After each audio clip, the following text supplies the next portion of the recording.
जय श्री राम। भारत माता की। मातृदेवो भव, पितृदेवो भव, गुरुदेवो भव, आचार्य देवो भव। सर्वे जना सुखिनो भवन्तु।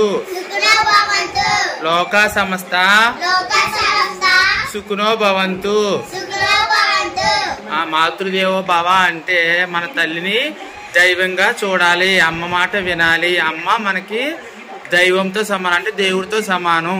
వారి మాటని మనం వినాలి.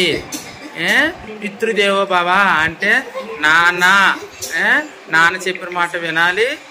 నాన్నని దేవుడితో సమానంగా మనం పూజించాలి.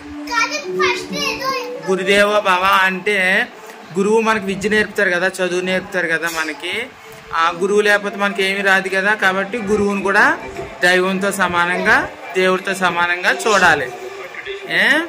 తర్వాత అప్పుడు దేవుడు. మన పుట్టుకతో దేవుడు తెలుసా?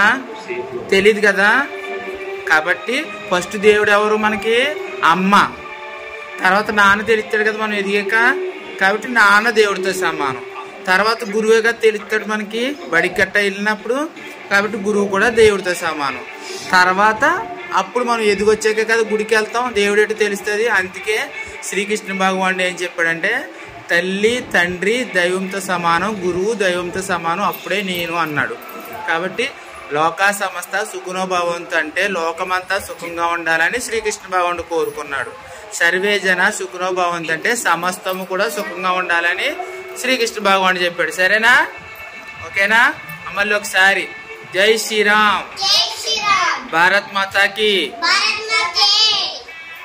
ఓకే, ఈ రోజుకి ఈ పాఠం. రేపు మళ్ళీ ఇంకోటి చెప్తాను.